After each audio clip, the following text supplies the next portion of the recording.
Kita tidak ada tagline lain, sampaikan walaupun baik kalau itu benar. Untuk itu saya minta tanggapannya dulu. Mohon maaf kalau Mas Guntur kalau saya awali tidak dari kepala dinas atau teman-teman DPR, karena memang saya ingin masukkan ini bottom up dari bawah, asli yang merasakan. Ya. Saya minta tanggapannya tentang banjir di Kalibaru dan Glemor. Kesempatan awal saya berikan kepada kepala desa Glemor Pak Lojiki, ya, karena beliau yang tahu awal, yang tahu pertama, yang tahu merasakan bagaimana sih apa namanya kok sampai terjadi banjir. Terus solusinya apa? Tolong rasakan dibantu, masih mau ya. Kalau tuliskan dibantu. Kok belum lihat DLK? Ada? Ada. Tapi sudah saya akan di satu-satu. Kepalanya mana kepala? Ya, kepalanya mana kepalanya? Telepon sudah hadir. Bertanggung jawab. Ditelepon suruh hadir. Oh, ya sudah, habis itu suruh ke sini. Ya, sudah suruh itu. Oke, makanya tadi Gus, karena jadi agak, ya mungkin macet ya di sana ya. Tadi yang nggak hadir, tak suku garis merah. Ya, apalagi perkebunan swasta itu, ya. Perkebunan swasta.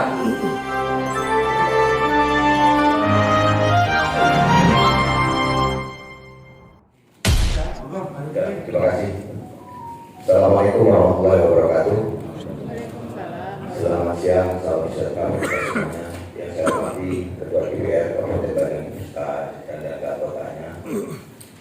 Yang saya hormati Bapak Guntur selaku dari Dinas Pengairan, dan yang saya hormati Bapak-bapak dari sektor yang lain atau dinas. Yang saya hormati dan tak lupa dari jajaran perkebunan, Bapak Manajer atau yang mewakili. Yang saya hormati dari Dinas Kehutanan atau Perhutani. Tak lupa yang saya banggakan teman dari saudara saya dari teman media maupun teman-teman dari NGO yang saya hormati. Terima kasih atas waktu yang diberikan kepada kami, dan kami sangat merasa bahagia sekali ketika permasalahan bencana ini ditarik di forum DPR ini agar kita bisa ada solusi terbaik. Yang pertama, kami ucapkan rasa keprihatinan terkait bencana yang menimpa di Kalibaru khususnya maupun Glemor yang selama ini rasanya tidak pernah mungkin terjadi, tetapi segala sesuatu terjadi, dan pasti di situ ada sebab dan musabab seperti yang disampaikan Ketua DPR tadi. Tidak ada sebab terjadi tanpa sebab. Nah, oleh sebab itu sebaiknya hal yang sudah terjadi ini kita tinggal mencari penyebabnya dan tinggal mencari solusinya. Kami awali dari istilah penyebab yang menurut sudut pandang kami, Bapak Ketua DPR dan pemerhati yang lain, bahwa kami hidup di wilayah perkebunan. Hidup di Apit juga di situ ada perkebunan swasta. Dan yang ingin kami tanyakan kepada Ketua DPR, ketika berdirinya pabrik gula dan terjadinya suatu tanaman tebu di situ, yang memang selama ini terjadinya suatu perubahan alih fungsi yang kami tahu HGO yang berusia 25 tahun, tahu-tahu alih fungsi menjadi tanaman tebu. Yang ingin kami tanyakan kepada DPR, apakah langkah ini pengalihan fungsi ini sudah melalui prosedur? Yang pertama handalnya atau lingkungan. Dari lingkungan itu, apakah ini memang benar-benar sudah ada surat izinnya turun untuk tentang alih fungsi itu?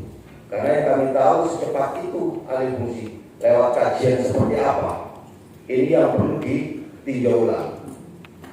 Karena bencana yang kami tahu di Glenmore itu ada dua. Bencana yang pertama adalah bencana alam yang terjadinya musiman, dan ini bagi saya tidak terlalu bahaya karena segera ditanggulangi. Lalu menjadi satu komitmen pihak-pihak terkait.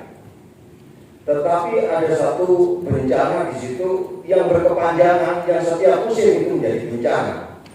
Dengan alih fungsi tanaman perkebunan ini, maka masyarakat di wilayah perkebunan itu rasanya bisa ditinjau di lapangan, mereka itu pantau pencariannya hilang semua. Ini menjadi kajian yang harus ditinjau karena perkebunan setahu kami juga berfungsi sebagai ketahanan ekonomi di lingkungan. Tetapi ini justru menjadi permasalahan dengan adanya alih fungsi ini. Nah, ini yang saya maksud bencana yang berkepanjangan. Sehingga masyarakat kebun yang justru tidak bekerja di situ banyak yang keluar, kecuali yang memang SDM-nya sudah keluar. Dan saya mohon maaf Bapak Ketua DPR, mestinya di sini yang dihadirkan itu mohon maaf, paling tidak ikut dari di sini itu setingkat direktur. Mohon maaf saya tidak merendahkan beliau-beliau yang hadir mewakili. Karena apa? Bapak-bapak manajer di sini bukan pengambil kebijakan. Direkturnya. Ya, ini bukan pengambil kebijakan. Beliau itu hanya pelaksana. Ketika melaksanakan di lapangan tidak bisa menyelesaikan, paling di sini cuma dipakai bersama pimpinan. Seperti ini bencana. Terjadi gejolak. Pimpinan hanya perintah selesaikan di bawah. Dan selesai berarti sama tidak bisa kerja. Inilah korban dari kebijakan yang ada di atas. Itu yang perlu dihadirkan ditemukan dengan kita. Saya mengembang sedikit keprihatinan di sini ada perhutani. Setiap permasalahan perekonomian yang akan terhambat di jalan itu Pak Kusnan. Sering sekali terjadi longsor di Bumitir. Tetapi tidak dicari tahu kenapa permasalahan itu. Sebagai pertanggungjawaban dari peralatan selalu pengelola dan selalu pengawasan. Lihat tanaman-tanaman di situ cuma satu pohon untuk penyangga-penyangga tebing. Tetapi di dalamnya sudah menjadi taman produksi Kak, berbentuk kopi semua. Ini perlu dikembalikan lagi.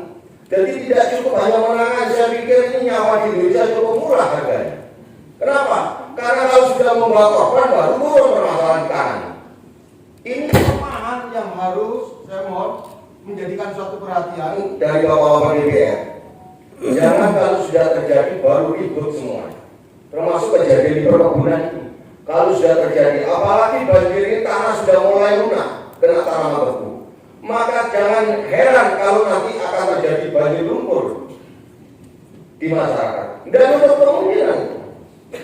Nah, saya minta lewat ini rekomendasi, tinjau ulang handal itu. Kelayakan, layak tidak layak.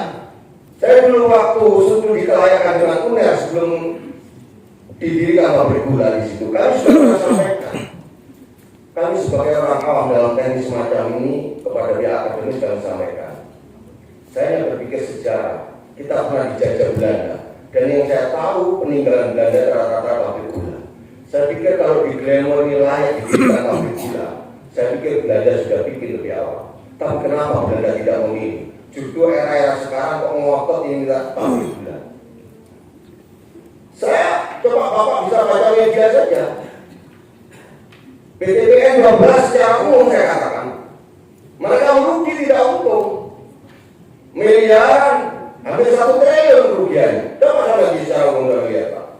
Ini kami meskipun bukan orang perkebunan, tapi sebagai kedaulatan rakyat, kami juga ikut prihatin karena itu juga uang rakyat yang digunakan di PTBN.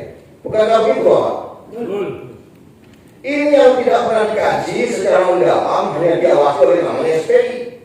Sehingga saya mau lewat Bapak DPR ini, mari kehidupan di PTBN itu adalah sebagai penyangga perekonomian kerakyatan di Banyuwangi. Ini perlu. Kalau memang di PTB atau swasta ini tidak layak untuk diperpanjang hadiahnya, tidak usah diperpanjang, kembalikan untuk kebun rakyat saja dikelola Kabupaten Banyuwangi. Itu akan lebih mengena dan lebih menguntungkan daripada menguntungkan perorangan. Ini banyak kebun swasta yang mau diperpanjang. Tolong dikaji itu lebih ulang. Khususnya di perkebunan Dewa Pak. Saya sudah pernah dampaknya. Banjir itu masuk di kampung kami itu membawa sampah tebu semuanya.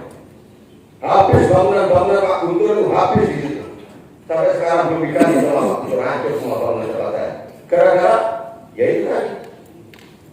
Cuma solusinya apa? Cuma dipasang saluran saja. Ini bukan menyelesaikan masalah, hanya sesaat, bukan menyelesaikan masalah.